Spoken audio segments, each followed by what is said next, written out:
I've been in my office all day trying to figure out inspiration for my next painting. And I gotta be honest, it's not going too well. So I figured, you know what, let me get outside, maybe try to find some inspiration externally. And now it's gloomy.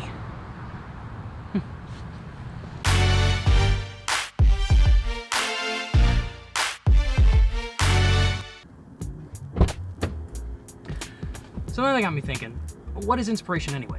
And where exactly can I find it? Now, the dictionary defines inspiration as the process of being mentally stimulated to do or feel something, especially something creative. Okay, that's great and all, but how do we actually use that information to find inspiration? Now, this is something I actually struggle with constantly. How does one find inspiration? It's a great question. And then to take that question a step further, can you find inspiration anywhere? As an artist, if I'm feeling particularly uninspired, I'll usually just take a trip down to the local art store. But does that mean that that's the only place as an artist I have to go? I don't think so. Now, yesterday, when I was running errands, I came across something that I felt compelled to take footage of. It wasn't necessarily anything artistic, or you know what, actually, it might have been. I think it's just easier to show you what I mean. Let's roll it. Let me feel your love again, 'cause I've been running round in circles screaming out your name. Take me to a different place, just the two of us, and we can stay up all night, kissing under streetlights, doing what we want to, doing what we need to do, staying up all night, everything is alright. Oh, I wanna be with you, oh, I wanna be with you. Let me be that someone who can hold your hand. I don't even know if you can understand. Now, was that just an excuse to get some super dope B-roll of some Lamborghinis? Maybe.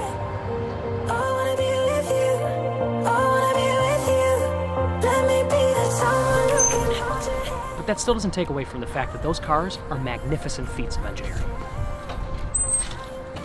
That's all fine and everything, but the question still remains, where do we find inspiration? Well, I think the simplest answer is just look.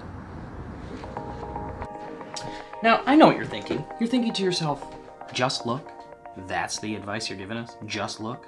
Yeah, no man. But before you shut the video off and call me an idiot, hear me out. As artists, we spend so much time trying to figure out what the next thing is. What we're gonna paint, what we're gonna draw, what we're gonna film, what we're gonna choreograph, whatever kind of artist you are, we spend so much time thinking about what that next thing is gonna be that we just sometimes forget to look around. And when you forget to look around, you don't notice that the thing that you're looking for might be staring you right in the face. And that's really important.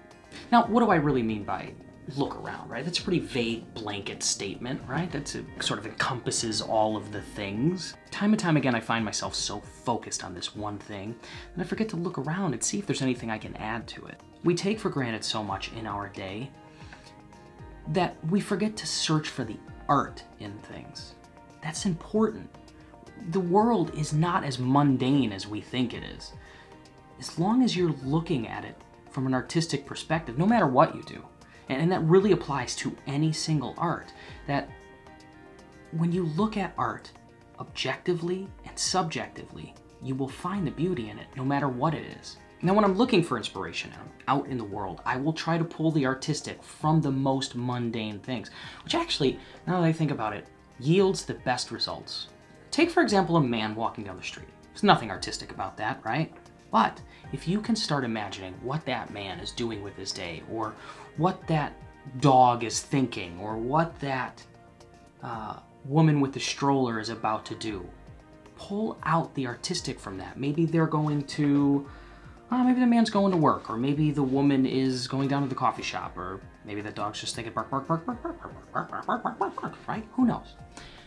The act of trying to tell someone's story is a lesson in creativity. It helps push the creative mind. The more creative you are, the more inspiration you will find in the world. That is a promise. Okay, we got it. Look around. Makes sense, right? So what else? Can't be the only thing to find inspiration, and well, of course it's not.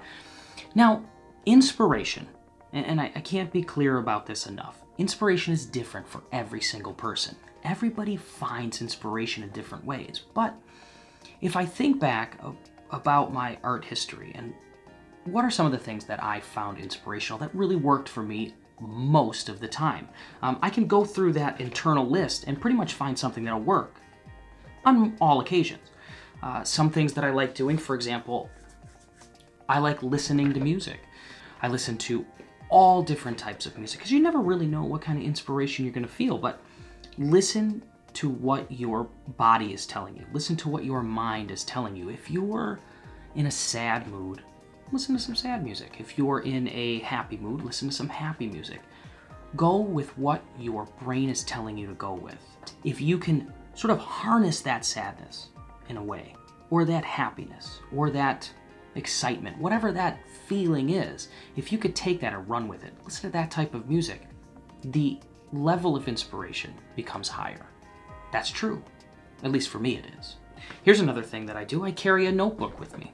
And I mean that, a notebook. You know, it's got lines, and it's got a margin, it's got the holes, because there are always more than one type of idea. You know, you've got your written idea where you can write things down, then you got your image idea where you draw things out, right? As artists, we try to maximize the amount of idea space that we have. Which brings me to my next point. Always doodle. If you have downtime, be drawing, be sketching. It is so important to keep that hand, that mind, and that eye active at all times. Stagnation is a killer of inspiration. I just made that up. Yep, just made that up.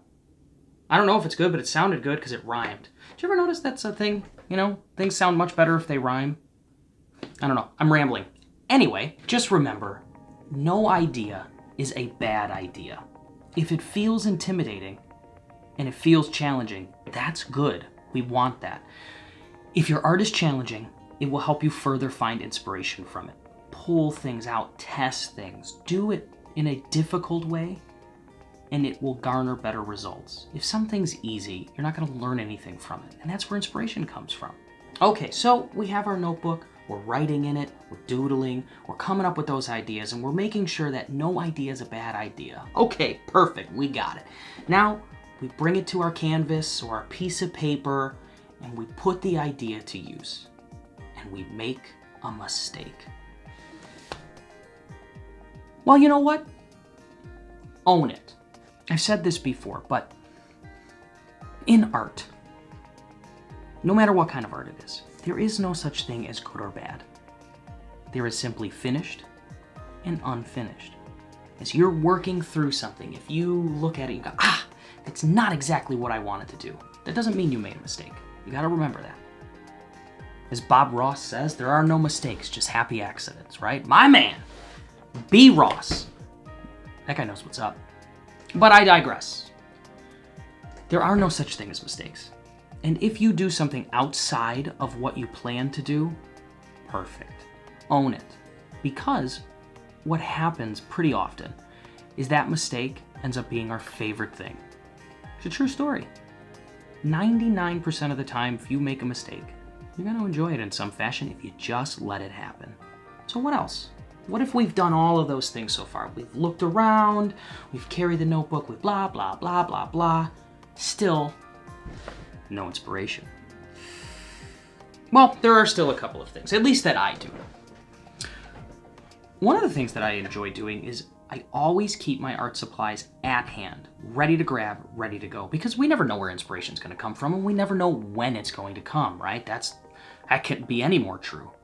So take, for example, if you look down here, actually, if you look over here too, can you see that? Over here, then back down there. Then over here again, then back down there. Just look back and forth, you'll see it. You'll notice that my art supplies are at the ready. They're always like that constantly. I need to be able to grab something whenever I need it, because I never know when inspiration's gonna hit, right? I never know what idea's gonna come to me, and I wanna be ready for it at all times. That's why I carry the notebook, that's why I have those at the ready, because inspiration is so important to grasp right at the moment. That's probably the biggest part of finding inspiration, is never letting it slip away. Because once it does, it's gone. In the ether. Okay, now we're rolling, right? We got some ideas. Let's keep going. Another thing I like to do, I like to Google images of things that inspire me. And I think the things that inspire me the most are landscapes. And I feel like you can gather the most inspiration from things like that. Urban landscapes, rural landscapes, fantasy landscapes. And you might be saying to yourself, well, what if I'm a portrait artist? Perfect. You can always input a person into a landscape. Maybe there's an old man sitting on a bench, something like that. Imagine what that looks like and try to input it into that image. And you might build inspiration from that. Tell that man's story. Oh, you know what? And speaking of that, another thing that I do to find inspiration is I talk to the elderly. You'd be surprised how many ideas you can get from just having a conversation with somebody. Okay, so what does that put us at? Is that, that's 8 different things. That's 8 different things? That's 8 different things already. Wow, that's a lot of different things. I don't know why I keep looking over there. There's nobody over there. I think I'm just trying to get past the idea that I'm alone in this room and talking to electronics. Just sort of weird in itself. Doesn't matter. But I digress. Okay, so we've got 8 different things. That's a lot. But I'm the kind of guy who likes a nice round number. 5, a 10, a 15, right? So I'm sure I can come up with 2 more. Let's make it 10. Let's make it 10 different things we can find inspiration. All right. Oh, title! Again, I did it again. There's nobody over there. Anyway. So let's round it up to 10. I'm sure I can come up with 2 different things. Okay, so, here's another one that I do.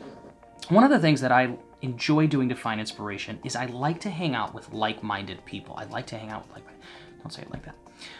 I enjoy hanging out with like-minded people, other artists, other creatives. So let's call them creatives, other creatives. Sometimes I'll go to art installations or museums or galleries, things like that. And just get in the mix, talk to people, see what they're doing, get the creative flowing. And a lot of times you can come up with some very, very creative things together and take those and run with them. All right, I'm fully aware that some of you might be watching this and saying to yourself, well, you know what? That kind of thing's not accessible to me. I don't live in an area where that exists. And you know what? It's fine. Don't fret. There are options. Or you might actually just be a person who's saying to yourself, I don't really like people that much. It happens, am I right? If that is your case, watch videos. There are tons and tons and tons of videos out there of just that kind of thing, people doing art. Most of them exist on this platform. I recommend that if you can't get out and get around like-minded people, that just simply watch videos. Consuming the content can be just as important as getting out there and speaking to the people. It just helps build that creativity. And let's get one last thing in there. And this one is more of a compounding factor of the last one, but it does come with a little bit of a caveat, and I'll tell you in a second why. But pick your favorite creators and emulate them. Okay, so what do I mean by that, right? Emulate the people that inspire you. Now, I don't mean copy the people that inspire you. I cannot say this enough. Don't copy people. It's wrong, it's not gonna get you anywhere.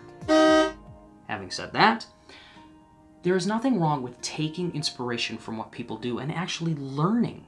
I watch a lot of videos on YouTube and Twitch, and I pay attention to what they're doing, and I try to emulate them, so later on, when I'm doing it for myself, I've already gathered that inspiration, and I can harness that and put it into something that's all me. The problem with doing that is that you run the risk of being a copycat. Okay, so let's take for a moment my content. We'll use it as sort of a case study. Now, I watch a lot of different videos from a lot of different content creators off YouTube itself, just alone. Take, for example, I like film, right? So I like cameras, I like lighting, I like cinematography, photography, things like that. There's a content creator that I enjoy watching. You might know who he is, Peter McKinnon. So by watching so much of Peter McKinnon and finding him so inspirational, I run the risk of my videos looking like this. What's up, everybody? Jason Quinn here. Today, we're talking about things. Ooh! Camera gear. Magic.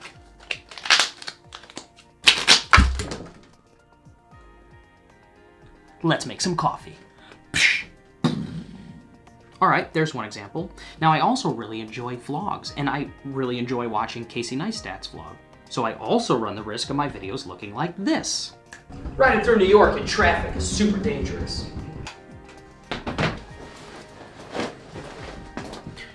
saying things really close to the camera.